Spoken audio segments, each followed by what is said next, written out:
주요 뉴스입니다. 미국 민주당 대선 후보 선출을 위한 전당대회 사흘째인 오늘 부통령 후보인 티멀즈 미네소타 주지사가 연설을 통해 자신의 정치 비전을 공개합니다. 전당대회는 내일 카멀라 해리스 부통령의 대선 후보 수락 연설을 끝으로 대단원의 막을 내립니다. 미 연방준비제도 위원 다수가 9월 기준금리 인하가 적절하다는 뜻을 내비친 걸로 나타났습니다. 한국은행은 오늘 기준금리를 결정하는데 13회 연속 동결할 거란 전망이 우세합니다. 어제 오후 70대 운전자가 몰던 SUV가 카페로 돌진하는 사고가 발생했습니다. 서울 강남 타워팰리스에선 선풍기에서 시작된 화재로 주민 40여 명이 대피했습니다. 우리 군이 윤석열 정부 들어 5번째 독도 방어 훈련을 비공개로 실시했습니다. 일본 정부는 외교 경로를 통해 이를 항의했다고 현지 언론들이 보도했습니다. 더위가 물러간다는 절기상 처서인 오늘도 체감 온도가 30도를 웃도는 찜통더위가 이어지겠습니다. 전국적으로 내일 새벽까지 비가 오는 가운데 중부지방엔 80mm 이상의 큰 비가 예상됩니다. 시청자 여러분 안녕하십니까? 오늘 뉴스는 국제 소식부터 전해드리겠습니다. 미국에선 민주당 전당대회가 이어지고 있습니다. 오늘은 월주 부통령 후보가 수락 연설에 나서는데요. 무소속 케네디 주니어는 후보에서 사퇴하고 트럼프 전 대통령을 지지할 것으로 보여 이번 대선의 변수로 떠올랐습니다. 시카고 전당대회 현장에 나가 있는 저희 특파원 연결하겠습니다. 최종락 특파원. 네, 민주당 전당대회장 앞에 나와 있습니다. 네, 이제 민주당 전당대회도 막바지인데요. 오늘은 월주 부통령 후보의 연설이 예정돼 있다면서요. 네, 오늘부터는 민주당 대선 후보의 수락 연설이 이어지는데 먼저 월주 부통령 후보가 나섭니다.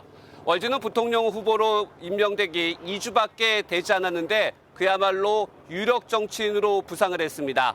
그를 유명하게 만든 말이 트럼프 그를 가리켜서 그들은 이상하다는 말입니다. 오늘은 연설에서 몇 번이나 사용할지 살펴보기 전에 먼저 들어보시겠습니다. So these guys are just weird. That's who they are.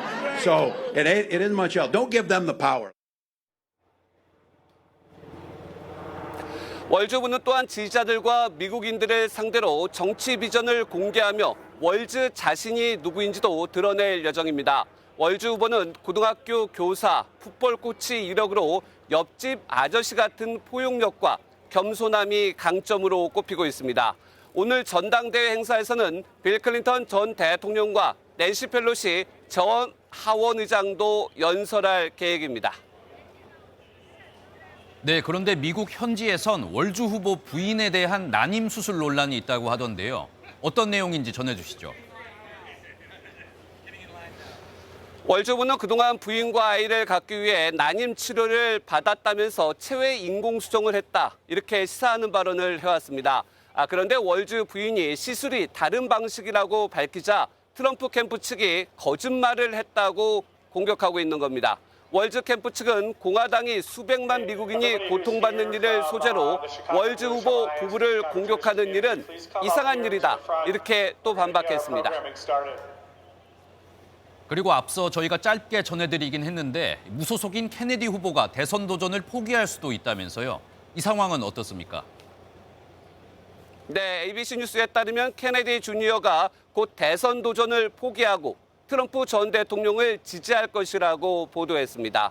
CNN은 오는 23일 케네디 주니어가 대국민 연설할 계획이며 당일에는 트럼프 유세에 합류할 가능성이 있다고 전했습니다. 다만 아직 최종 결정은 내려지지 않았으며 생각이 바뀔 가능성도 있다. 이런 보도도 나오고 있습니다. 트럼프 캠프는 해리스의 대관식인 민주당 전당대회가 이번 주 끝나면 곧바로 상승세의 흐름을 끊고 관심을 트럼프 후보 쪽으로 돌린다는 전략으로 보입니다. 지금까지 시카고 민주당 전당대회장 앞에서 전해드렸습니다. 한편 미국의 중앙은행인 연방준비제도가 다음 달 기준금리를 인하할 것이란 전망에 힘이 실리고 있습니다. 미국의 고용지표가 악화된 데다 연준 위원 다수가 9월 금리 인하가 적절하다는 뜻을 밝힌 것으로 전해졌습니다. 이 내용은 전남주 기자가 전하겠습니다. 미 노동부가 올해 3월 내놨던 지난 1년 동안의 비농업 일자리 증가폭은 290만 명이었습니다. 주 단위 납세 자료를 반영한 결과 대폭 수정해 81만 8천 명을 줄였습니다. 고용시장 악화 우려가 현실화하자 미 연준이 다음 달 금리 인하를 시작할 거라는 전망에 힘이 실리고 있습니다. 지난 7월 말 미 연방공개시장위원회 FOMC 의사록에서 위원들이 언급한 내용도 금리 인하 가능성을 부채질하고 있습니다. 연준의 다수 위원은 9월 금리 인하가 적절하다고 밝혔습니다. 인플레이션이 2% 목표로 안정적으로 움직여 물가 걱정이 덜한 상황에서 고용지표가 악화하는 데 주목한 겁니다. 이 때문에 B컷 0.5%포인트 금리 인하에 나서 통화 완화 정책 속도를 높일 수 있다는 기대도 나옵니다. 미국 중앙은행인 연방준비제도는 이달 초 기준금리를 5.25에서 5.5%로 8회 연속 동결했습니다. 당시 제롬 파월 연방준비제도 의장은 금리 인하 시기로 9월 가능성을 언급한 바 있습니다. If that test is met, a reduction in our policy rate could be on the table as soon as the next meeting in September. 현지 시각으로 23일부터 열리는 주요국 중앙은행 총재들의 모임인 잭슨홀 미팅에서 파월 의장이 어떤 신호를 보낼지 주목됩니다. MBN 뉴스 전남주입니다. 우리 군이 비공개로 독도 방어 훈련을 실시했습니다. 일본 정부는 외교 경로를 통해 항의했다고 현지 언론들이 보도했는데요. 독도 방어 훈련은 이번 정부 들어 5번째 실시됐는데 모두 비공개였습니다. 노태현 기자가 보도합니다. 동해 영토 수호훈련으로도 불리는 독도방어훈련은 1986년 처음 시행된 뒤 2003년부터 매년 2차례씩 정기적으로 이뤄지고 있습니다. 어제 우리 군이 독도방어훈련을 실시했는데 윤석열 정부 5번째 훈련으로 모두 비공개로 진행됐습니다. 훈련 방식과 참가 전력 규모 등은 지난 훈련과 비슷한 수준으로 이루어졌습니다. 이번 훈련과 관련해 일본 정부가 외교 경로를 통해 항의했다고 현지 언론들이 보도했습니다. 주한 일본 대사관도 우리 외교부에 항의를 한 것으로 알려졌습니다. 이런 가운데 윤석열 대통령은 을지 자유의 방패 훈련 나흘 차를 맞아 육군 지상작전 사령부를 방문해 한미 장병들을 격려했습니다. 같이 갑시다. 화이팅! 화이팅! 화이팅! 대북 대비 태세에 대해 보고를 받은 윤 대통령은 북한 정권은 언제든 도발을 감행할 수 있는 비이성적 집단이라며 강력한 안보 태세만이 오판을 막을 수 있다고 강조했습니다. 전쟁이라고 하는 것은 늘 대비해야만, 그리고 전쟁을 준비해야만 우리에게 평화가 주어집니다. 절대로 공짜 평화라는 것은 없습니다. 이어 북한 정권에게 침략은 곧 정권의 종말이라는 사실을 확실히 인식시켜야 한다고 밝혔습니다. 군의 핵심 전력인 육군 지상작전 사령부는 우리 군의 절반이 넘는 약 25만 장병을 지휘 통제하는 부대로 군 통수권자가 방문한 것은 이번이 처음입니다. MBN 뉴스 노태현입니다. 최근 북한이 날린 쓰레기 풍선이 우리나라에 떨어지면서 이게 화재로 이어진 경우가 많았는데요. 북한의 쓰레기 풍선이 국가 주요 시설인 인천공항에 떨어진 적도 있죠. 이런 풍선 살포에 대비한 대응 훈련이 인천공항에서 진행됐습니다. 이승민 기자가 취재했습니다. 지난달 북한의 오물풍선이 다세대 주택 옥상에 떨어지면서 난 화재입니다. 잔해에선 전선 등이 발견돼 기폭장치에 의한 발화로 추정됐습니다. 인천공항 활주로와 인근에서도 수차례 오물풍선이 발견돼 항공기 이착륙이 지연되기도 했습니다. 인천공항에서는 북한 오물풍선 안에 있는 기폭장치나 소형 폭탄에 의해 활주로가 파손됐을 경우를 가정한 대응 훈련이 있었습니다. 공습 경보를 발령합니다.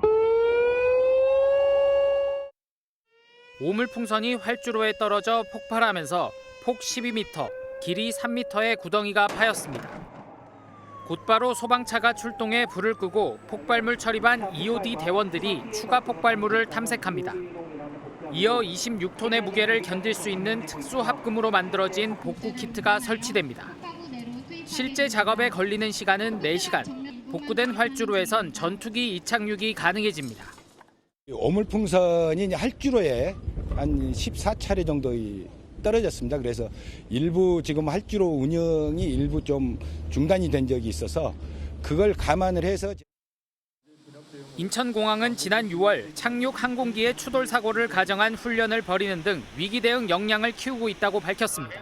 MBN 뉴스 이승민입니다. 오늘 하루 중요한 일정을 소개해드리는 굿모닝 오늘입니다. 어떤 일정이 있는지 함께 살펴보겠습니다. 이재명 더불어민주당 대표와 신임 지도부가 오늘 경남 양산 평산마을을 찾아 문재인 전 대통령을 예방합니다. 지난 5월 노 전 대통령 15주기 추념식 이후 석 달여 만의 만남으로 당내 통합과 확장 관련 언급이 나올지 주목됩니다. 한국은행 금융통화위원회가 오늘 기준금리를 결정합니다. 현재 연 3.5%인 기준금리는 지난해 2월부터 12회 연속 동결된 가운데 오늘도 동결될 거란 전망이 우세합니다. 미사일 도발과 같은 공습 상황에 대비하기 위한 민방위 훈련이 오늘 오후 2시부터 전국에서 시행됩니다. 훈련 공습 경보가 발령되면 가까운 민방위 대피소로 대피해야 하고 인근에 대피소가 없는 경우 안전한 지하 공간으로 이동해야 합니다. 지금까지 굿모닝 오늘이었습니다. 사건 사고 소식으로 이어가겠습니다. 어제 오후 서울 광장동에서 70대 운전자가 몰던 SUV 차량이 카페로 돌진하는 사고가 벌어졌습니다. 서울 강남에 있는 초고층 주상복합 아파트 타워팰리스에서 불이 나 40여 명이 대피하기도 했습니다. 보도에 안정모 기자입니다. 평화롭던 한낮의 카페 안, 손님과 직원들의 대화가 한창입니다. 그런데 갑자기 SUV 한 대가 유리벽을 들이받은 뒤 튕겨나오고 카페 안은 혼비백산이 됐습니다.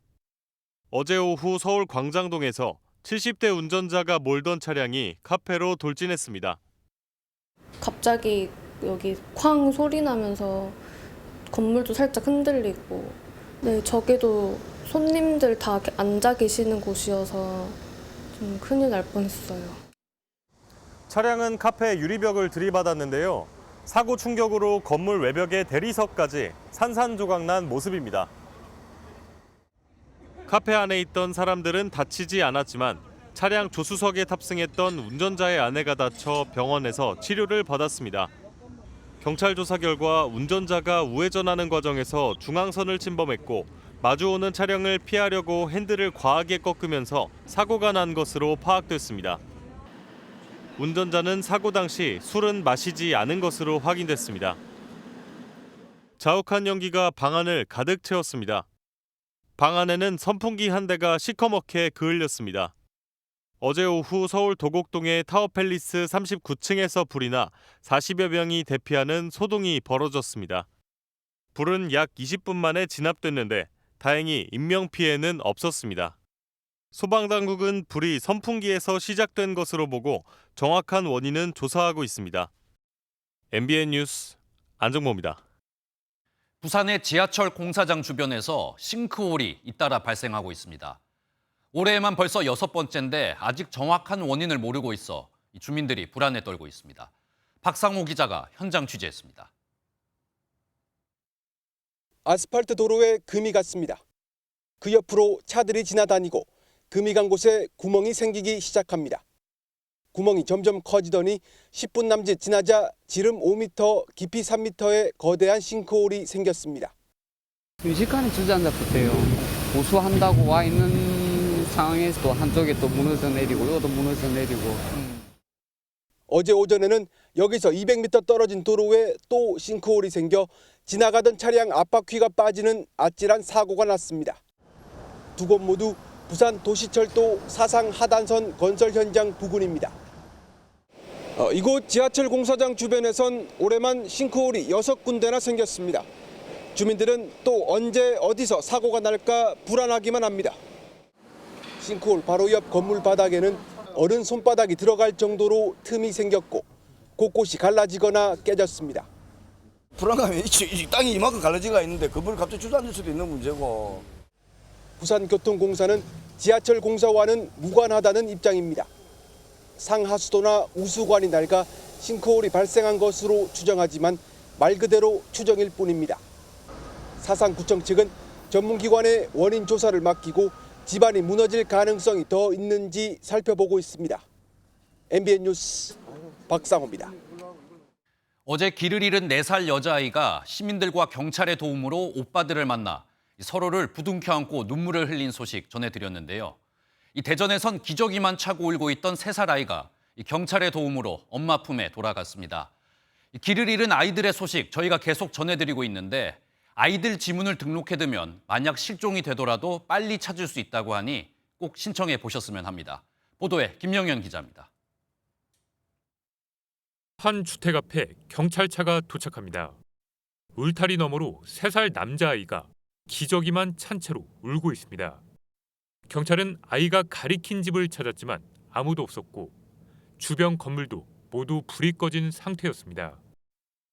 급기야 경찰이 아이를 지구대로 데려와 신원 확인차 지문을 조회해봤지만 아무런 정보를 확인할 수 없었습니다. 경찰관들은 떨고 있는 아이에게 급한 대로 근무복을 덮어주며 달랩니다. 마음이 놓였는지 아이는 손가락으로 하트까지 만들어 보이며 애교를 부립니다. 현장을 다시 둘러보기로 한 경찰이 택배 용지에서 전화번호를 발견하고 그제서야 아이의 엄마와 연락이 닿았습니다. 아이 재우고 나서 그 야간 병원을 좀 급히 다녀오는 상황에서 좀 아이가 혼자 잠에 깨서 나왔던 상황입니다. 경기 평택에서도 오빠와 놀다가 길을 잃은 4살 여자아이도 지문이 등록돼 있지 않아 신원을 확인하는데 애를 먹었습니다. 실종 아동을 찾는 데는 보통 56시간이 걸립니다. 그러나 지문이 등록된 아이는 1시간이면 찾을 수 있습니다. 이런데도 18세 미만 아동 가운데 지문을 사전에 등록한 비율은 68%에 그칩니다. 지문 사전 등록 의무화 법안이 국회의 문턱을 넘지 못해 지금도 부모 자유의사에 맡겨지고 있기 때문입니다. MBN 뉴스 김영현입니다. 실손보험이 있으면 보험 처리가 되니까 마음 놓고 진료받아라. 보험금을 받지 못하면 책임지겠다. 병원에서 이런 말을 듣는다면 환자들은 혹할 수밖에 없는데요. 이렇게 1,000만 원이 넘는 비싼 시술을 받았다가 보험금을 받지 못한 환자들이 있습니다. 이 환자들의 항의에 이 병원은 보험사 탓만 하고 있습니다. 길기범 기자가 취재했습니다. 서울의 한 한방병원 앞. 피 같은 돈을 돌려달라는 피켓을 든 시민들이 모였습니다. 시술비 100% 환불하라! 환불하라! 환불하라! 모두 같은 곳에서 무릎 줄기세포 시술을 받은 퇴행성 관절염 환자들입니다. 무릎 연골에 줄기세포를 이식해 재생을 유도하는 시술인데 비용은 1,000만 원에 달합니다. 실손보험으로 비용을 모두 보장받을 수 있다는 병원 측 설명을 믿었지만 지급받은 보험금은 몇십만 원뿐이었습니다. 상담실장을 만났더니 지금 이 무릎 시술에 관해서 얘기를 하면서 비용은 950이고 이거는 나중에 100% 실비 지급되니까 마음 놓고 해라. 그렇게 말을 했어요. 이 병원에서 시술 받은 뒤 보험금 지급을 거부당한 환자는 확인된 것만 60여 명에 달합니다. 보험금이 지급되지 않으면 시술비의 절반을 환불해주겠다는 병원 측의 각서를 받은 사람도 있었습니다. 저희가 도와드릴 수 있는 한까지는 다 도와드릴 거예요. 보험회사에서 이제 거절을 당했다. 그랬을 때는 병원에서도 책임을 져드릴 거예요. 확실히 쳐줘요? 그럼요. 보험사들은 줄기세포 시술이 필요할 정도의 관절염이 아니거나 입원 필요성이 인정되지 않는다며 시술비 전액 지급을 거부했습니다. 사실상 과잉 진료로 보고 있습니다. 이거는 치료를 위한 입원이라기보단 청구를 위한 입원인 경우에는 이제 보상을 안 하는 경우들이 있을 수 있는 거죠. 문제는 부지급 사례가 늘고 있는데도 병원이 같은 방식의 영업을 계속해 환자들만 빚더미에 안고 있다는 겁니다.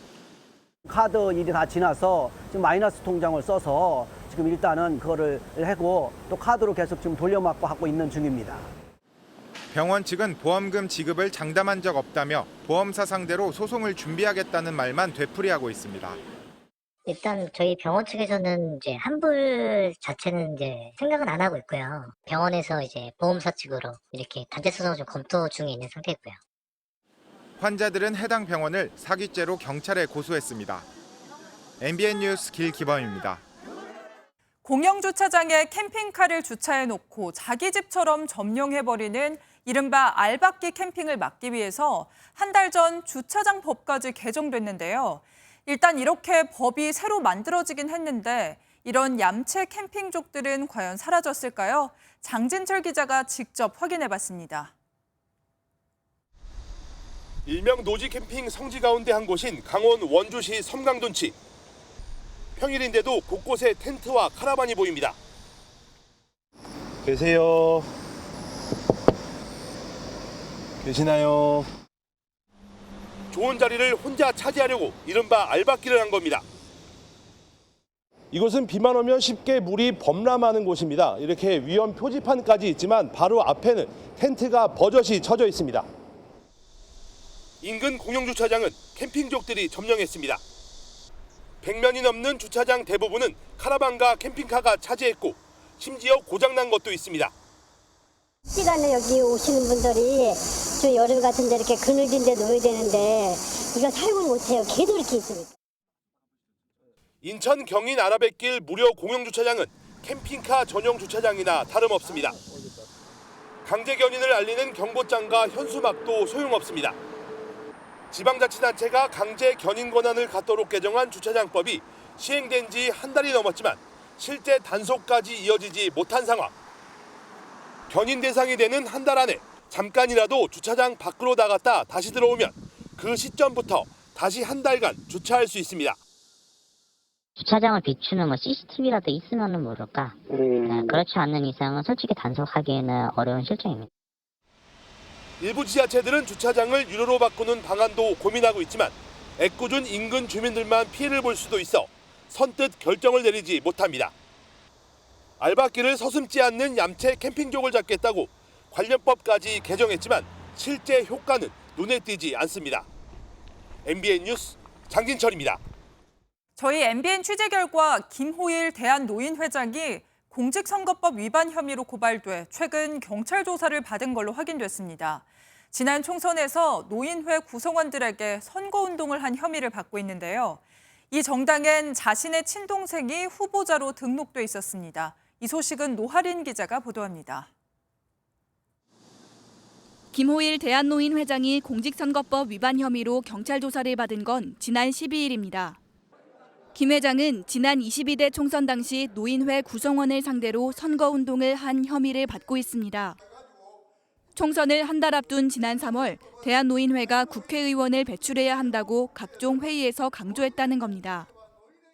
내가 아무리 떠들어봐야 국회의원 아닙니까? 그러니까 우리 노인회가 국회의원 사람을 배출시가 그 사람이 나팔을 불면은 특히 비례대표 투표에서 노인복지당을 뽑아달라고 당부한 것으로 드러났습니다. 이번에 노인복지당으로 장명이 바뀌어져가지고 5명이 등록을 했습니다. 이번에 노인을 전담하는 그런 의원이 배출되는데 깊은 관심을 좀. 공직선거법에 따르면 단체 내 직위를 이용해 선거운동을 하거나 후보자의 가족이 임원인 단체에서 대표 명의로 선거운동을 하는 것이 금지돼 있습니다. 노인복지당 비례대표 후보자 가운데는 김 회장의 친동생이 2순위로 등록됐던 사실도 확인됐습니다. 김 회장은 노인회 직원들에게 각 지회를 방문해 선거운동을 하도록 지시한 뒤 해당 직원들에게 식사를 제공한 혐의도 받고 있습니다. 취재진은 김 회장에게 수차례 연락을 했지만 답하지 않았고 대한노인회도 말을 아꼈습니다. 김 회장은 오는 27일로 예정된 제19대 대한노인회장 선거에도 후보 등록을 한 것으로 확인됐는데 경찰 수사 결과에 따라 후폭풍이 상당할 전망입니다. MBN 뉴스 노하린입니다.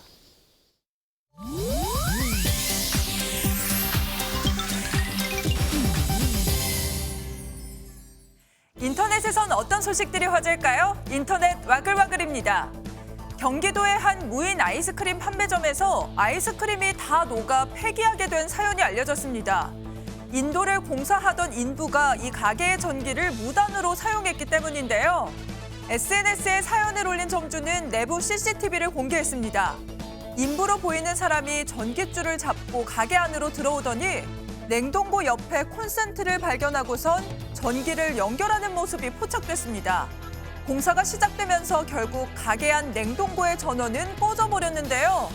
이렇게 녹아버린 아이스크림은 전부 폐기할 수밖에 없었다고 합니다. 누리꾼들은 영업 방해나 절도에 해당할 수 있다며 경찰에 신고해야 한다는 의견을 보이고 있습니다.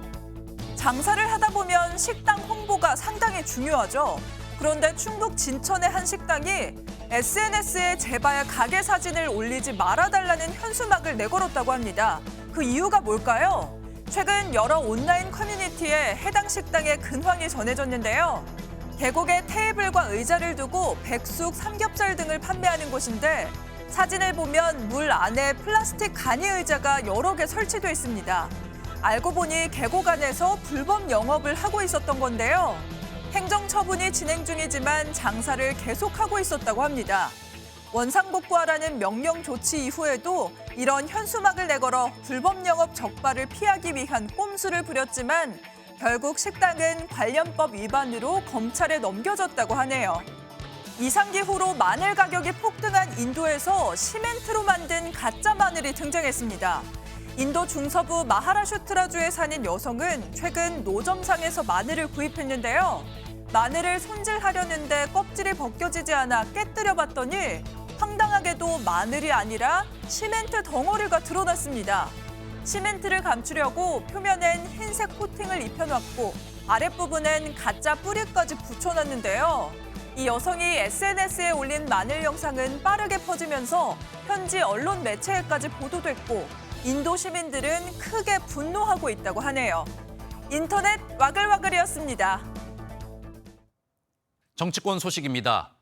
오는 일요일 국민의힘 한동훈 대표와 민주당 이재명 대표가 만나기로 했는데 무슨 내용을 가지고 어떻게 만날지 아직 아무런 소식이 들리지 않고 있습니다. 회담을 생중계하자는 한동훈 대표의 제안을 놓고 신경전이 치열한데요. 양측의 실무 협의는 이틀 연속 취소가 됐습니다. 표선우 기자가 보도하겠습니다. 국민의힘은 다시 한번 대표회담 전체 생중계를 제안했습니다. 국민이 여야의 대표가 대화하는 것을 보는 게 불쾌할 일은 아닐 것 같고요. 저는 불쾌할 일도 아니고 오히려 좋은 일이다라고 생각합니다. 사실상 토론회를 하자는 건데 자신감이 깔려 있다는 분석입니다. 반면 민주당은 한동훈 국민의힘 대표를 향해 당대표로서 힘이 없으니 대선 후보 TV 토론을 상상하는 것 같다며 회담을 정치 쇼로 만들려 한다고 비꼬았습니다. 자기 당은 물론 대통령실 정부를 설득할 자신이 없는 거예요. 회담을 하나의 정치 쇼로 만들려고 하는 그런 것으로밖에 이해하기 어렵습니다. 의제를 두고도 기싸움은 여전합니다. 제3자 특검법이든 뭐든 책임 있는 특검 법안을 발의해서 가지고 오시라. 민생지원금법이 마음에 안 든다면 대안을 가지고 오시라.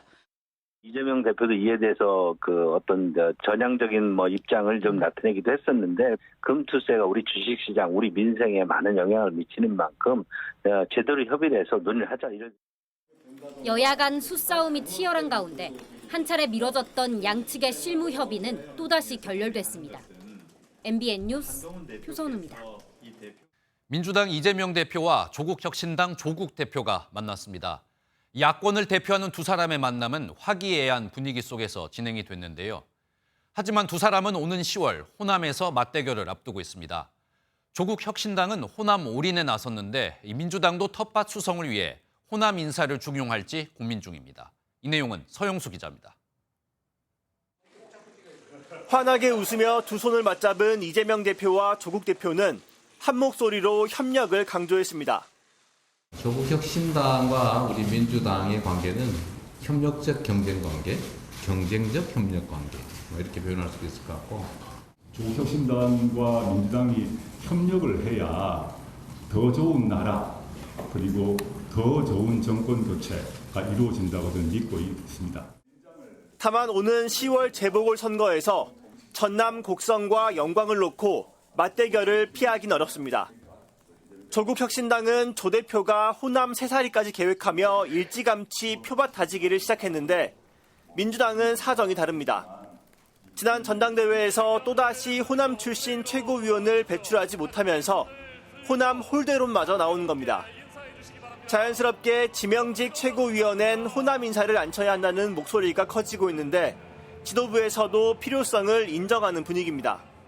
호남은 책임은 최우선적인 저희의 정신적인 바탕이 되는 것이고 당연히 이렇게 약간 인적으로 빠진 부분이 있으면 보강을 할 것이고요. 다만 영남 출신의 강민구, 전은수 두 전직 최고위원의 임기가 2달이 채 되지 않아 유임할 가능성도 거론되고 있습니다. MBN 뉴스 서영수입니다. 김건희 여사의 명품 가방 수수 의혹을 수사 중인 검찰이 곧 수사 결과를 발표할 예정입니다. 빠르면 오늘 검찰총장에게 수사 결과를 보고할 예정인데 이 수사팀은 무혐의로 결론을 낸 것으로 전해졌습니다. 하지만 이원석 검찰총장이 어떤 결정을 내릴지 이 마지막 변수가 남아 있습니다. 현지호 기자입니다. 검찰이 김건희 여사 명품백 수수 의혹 수사를 끝내고 무혐의로 결론을 내린 것으로 전해졌습니다. 사건을 맡은 서울중앙지검 형사 1부는 최근 이창수 서울중앙지검장에게 이 같은 내용의 수사 결과를 보고했습니다. 수사 과정에서 총장 패싱 논란까지 불거졌지만 남은 수사와 사건 처분에 있어서 헌법에 모든 국민은 법 앞에 평등하다라는 헌법 원칙이 반드시 실현되도록 이제 수사가 종결되고 김 여사에 대한 처분만 남겨진 겁니다. 수사 핵심 쟁점은 김 여사의 명품백 수수에 윤석열 대통령과의 직무 관련성이 있는지였습니다. 수사팀은 김 여사와 최재형 목사의 평소 친분 관계나 김창준 미 연방 하원의원 국립묘지 안장 청탁 경로 등을 따져봤을 때 개인적인 감사 표시로 선물을 전달한 것으로 판단했습니다. 남은 변수는 수사심의위원회 개최 여부입니다. 법 앞의 평등을 강조한 이원석 총장이 직권으로 수심위를 개최할 가능성은 여전히 남아 있습니다. 최 목사도 별도로 수심위 소집을 요청할 거라 밝힌 점도 변수가 될 수 있습니다. 이창수 중앙지검장은 정례 보고가 예정돼 있는 오늘 이 총장에게 수사 결과를 대면 보고하고 사건 처리 방향을 논의할 것으로 보입니다. MBN 뉴스 현지호입니다. 우리 국정원의 최고위급 간부가 수십억 원의 대북 특수공작금을 횡령했다는 의혹이 제기됐습니다. 저희 MBN의 단독 취재 결과 현재 국정원에선 내부 특별감찰까지 진행 중인 걸로 전해졌는데요. 만약 이 의혹이 사실로 확인된다면 큰 파장이 예상됩니다. 강재묵 기자가 취재했습니다. 전부가 그 북한 최고위층만 상대할 수 있는 그런 쪽으로 사업이 계속 진행해 나갔죠. 코드네임 흑금성으로 알려진 박채서 씨는 1990년대 말 국정원의 전신인 국가안전기획부 소속으로 활동한 블랙 요원입니다. 국정원은 거액의 특수공작 사업비를 편성해 블랙 요원 등을 지원하며 북한 내 핵심 정보를 극비리에 수집합니다. 그런데 MBN 취재 결과 국정원 내 최고위급 간부가 이 사업비를 횡령했다는 의혹이 제기된 것으로 전해졌습니다. 한 정보소식통은 이 고위 간부가 대북공작금 중 수십억 원을 유용해 지인 명의로 국내외 부동산을 샀다는 의혹이 나왔다고 설명했습니다. 특히 대북공작 사업이 대규모 자금이 투입됐음에도 성과를 내지 못하자 국정원 내부에서 의혹이 확산된 것으로 알려졌습니다. 이와 관련해 국정원은 자체적으로 특별감사를 진행하며 해당 의혹의 진위를 파악 중인 것으로 전해졌습니다. 다만 국정원은 MBN의 공식 질의에 대해 현재 진행 중인 감찰은 없다고 답변했습니다. MBN 뉴스 강재묵입니다. 일본의 전국 고교 야구대회 고시에는 일본에서 전국민적인 관심을 받는 야구대회인데요. 무려 4,000개가 넘는 일본 고교 야구팀들에겐 꿈의 무대로 불리며 경기가 공중파에서 생중계되기도 합니다. 이 대회에서 한국계 고등학교가 사상 처음 결승에 진출했습니다. 특히 경기 전엔 한국어로 된 교가가 일본 전국에 생중계됐습니다. 이한나 기자의 보도입니다. 일본 공영방송 NHK가 전체 경기를 생중계하며 고교 야구 선수들에게 꿈의 대회라 불리는 고시엔. 제1한국계 민족학교 교토국제고가 이 대회에서 창단 이래 첫 결승 진출에 성공하며 우승에 한 발짝 다가섰습니다.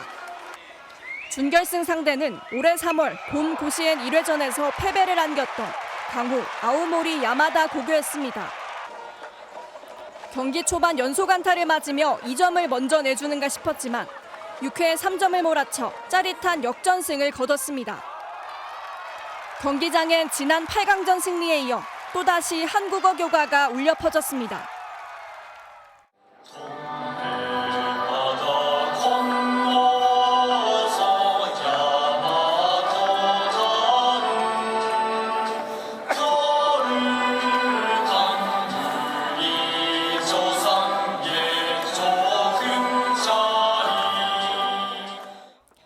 교토국제고는 제일교포들이 민족교육을 위해 자발적으로 돈을 모아 1947년 설립한 교토조선중학교가 전신입니다. 전교생이 160명에 불과한 작은 학교로 재적 학생의 65%가 일본인, 30%가량이 한국계입니다. 1999년 야구부 창단 이래 20여 년 만에 고시엔 대회 결승에 오르며 새로운 역사를 써내려가는 교토국제고는 내일 도쿄의 관동제일고와 우승컵을 놓고 한판 승부를 겨룹니다. MBN 뉴스 이한나입니다. 파키스탄 순례자들을 태우고 이라크로 향하던 성지 순례 버스가 이란 중부의 한 도로에서 추락해 최소 28명이 목숨을 잃었습니다. 인도에선 제약 공장에서 화재가 발생해 최소 14명이 숨지고 40명이 부상을 당했습니다. 최희지 기자가 보도합니다. 이란 중부의 한 도로에 버스 한 대가 부서진 채 전복돼 있습니다. 현장에 도착한 구조대원들은 잔해들을 정리하고 버스 내부를 수색합니다. 현지 시각 21일 이란 중부의 한 도로에서 파키스탄 순례자들을 태우고 이동하던 버스가 추락해 전복되는 사고가 발생했습니다.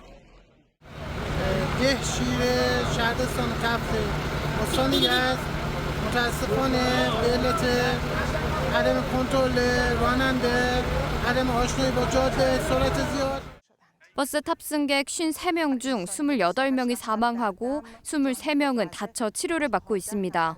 현지 경찰은 사고 원인을 브레이크 고장으로 추정 중이며 운전자의 부주의 가능성도 있는 것으로 보고 조사하고 있습니다. 인도에서는 직원 380여 명이 근무하는 제약 공장에서 화재가 발생해 최소 14명이 숨지고 40명이 부상을 입었습니다. ब्लास्ट हो गया अब तक 14 आदमी मुर्दा हो गए और एक 30 आदमी हॉस्पिटल में ट्रीटमेंट चल रहा है. 화재가 발생한 인도 아나카팔레 지역에서는 지난달에도 한 공장에서 폭발이 일어나 1명이 숨지고 2명이 부상을 당했습니다. MBN 뉴스 최희지입니다.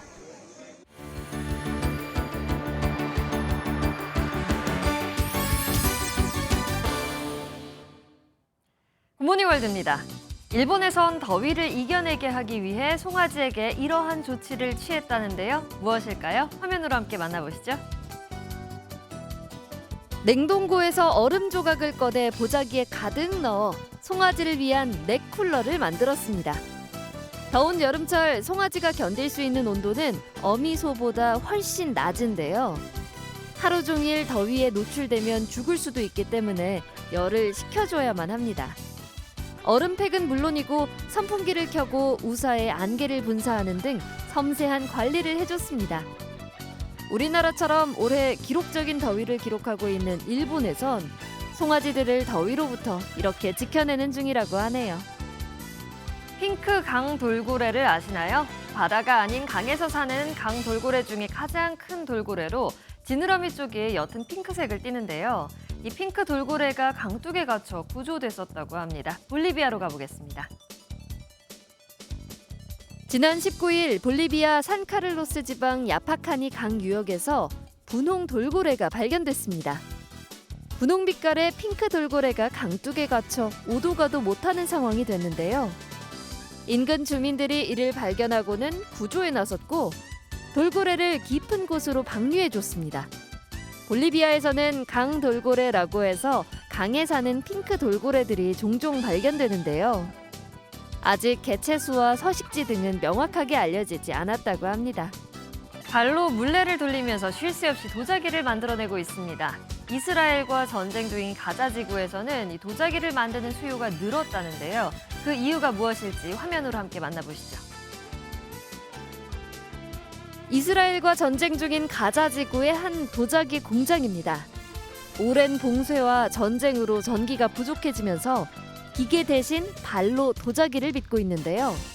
이렇게 만들어진 도자기는 냉장고 대신 사용된다고 합니다. 더운 날씨에 의지할 곳이 이 작은 도자기밖에 없기 때문이라는데요. 현재 가자 지구의 팔레스타인 사람들은 식량과 연료 부족, 질병 확산 등으로 인해 인도주의적 위기에 직면해 있습니다. 하루빨리 전쟁이 멈추기를 바라봅니다. 지금까지 굿모닝 월드였습니다. 이번 여름 사상 초유의 폭염에 집중호우까지 쏟아지면서 이 채소 가격이 치솟고 있습니다. 이젠 상추에 고기를 싸먹는 게 아니라 이 고기에 상추를 싸먹는다 이런 말까지 나오고 있는데요. 추석이 한 달 앞으로 다가왔는데 이 서민들의 걱정이 늘고 있습니다. 이혁근 기자가 취재했습니다. 세종시의 한 대형 마트입니다. 폭우와 폭염 탓에 채소값이 들썩이고 있는데요. 제가 직접 카트에 채소 몇 가지를 담아보겠습니다. 고기를 싸먹을 수 있는 상추 한 봉지를 담았습니다. 쌈장과 좋은 합을 이루는 오이도 골랐습니다. 7,000원에 가까운 튼실한 배추 한 통을 담자 카트도 마음도 무거워집니다. 찜통 더위에 재배 면적이 줄면서 배추값은 지난달보다 34%나 뛰었습니다. 상추 한 봉지, 오이 3개, 배추 한 통을 담았더니 17,000원 정도 나왔습니다. 실제 지난달 상추와 오이의 생산자 물가는 각각 171%와 98% 급등했습니다. 그 여파가 이제 나타나고 있는 겁니다. 야채값이 전반적으로 많이 올랐죠. 지금 뭐 상추에 고기를 싸 먹어야 되는데 고기에 상추를 싸 먹을 형편이 된 것 같습니다. 정부는 비축해둔 채소를 시장에 풀며 가격 안정에 나섰습니다. 채소류가 지금 폭염이 오랫동안 지속되면서 다소 불안정한 상태인데 8월 하순부터는 공급이 확대되면서 가격도 안정화될 것으로. 추석을 앞두고 물가가 꿈틀댈 조짐을 보이면서 정부는 이달 말 종료 예정이었던 유류세 인하 조치를 2달 더 연장하기로 했습니다. MBN 뉴스 이혁근입니다.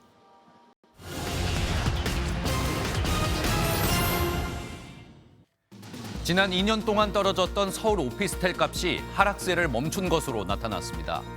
지난 7월 서울 오피스텔의 매매 가격 지수 변동률은 0%로 집계됐는데요. 부동산원은 역세권 오피스텔을 중심으로 가격이 회복세를 보이며 보합 전환했다고 설명했습니다. 미국의 금리 인하 기대와 달러와 약세의 영향으로 금값이 최고가 행진을 이어가고 있습니다. 국제 금 현물 가격은 한때 온스당 2,531달러를 넘어 역대 최고치를 경신했는데요. 금값은 올해 들어 20% 이상 올랐는데 2020년 이후 가장 높은 상승률이 예상됩니다. 티몬 위베프 사태에 따른 판매 미정산 피해액이 1조 3천억 원에 달할 것이란 분석이 나왔습니다. 정부는 피해를 본 피해자들을 위해 대출 같은 자금 지원을 1조 6천억 원으로 늘렸는데요. 또 이번 사태로 발생한 실직자에게 실업급여를 신속히 지원하고 임금 체불의 경우 생계비 융자도 추진하기로 했습니다. 지금까지 굿모닝 경제였습니다. 가을의 두 번째 절기 처서인 오늘도 전국 곳곳에 비가 내리겠지만 무더위는 계속되겠습니다. 현재 서울의 기온 28.1도로 무려 32일 연속 열대야가 나타나고 있고요.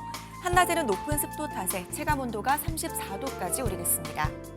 비는 차츰 서쪽 지역부터 시작돼 오후에는 전국 대부분 지역으로 확대되겠고요. 내일 아침까지 경기 북부와 강원 북부에 최고 80mm 이상, 그 밖에 중부지방에도 최고 60mm, 남부지방은 5에서 50mm가 예상됩니다. 오늘 비가 내릴 때 천둥 번개가 치는 곳이 있겠고 경기 북부와 강원 북부에는 시간당 20에서 30mm씩 강하게 쏟아질 수 있겠습니다. 오늘도 전국적으로 바람이 강하게 불겠습니다. 대부분 지역에 초속 15m 안팎, 산지에는 초속 20m 이상의 돌풍이 몰아치겠습니다. 오늘 전국이 대체로 흐리겠고 경기 서해안을 중심으로는 폭풍해일 주의보가 내려져 있어 침수 피해 없도록 주의하셔야겠습니다. 오늘 낮 최고 기온은 서울 31도, 대전과 전주 33도, 안동과 대구는 34도까지 오르겠습니다. 내일과 모레 내륙 지역에는 한때 소나기가 지나겠고요. 8월 마지막 주까지 폭염과 열대야는 계속되겠습니다. 날씨였습니다. 목요일 아침 굿모닝 MBN 마치겠습니다. 오늘도 좋은 하루 보내시기 바랍니다. 고맙습니다.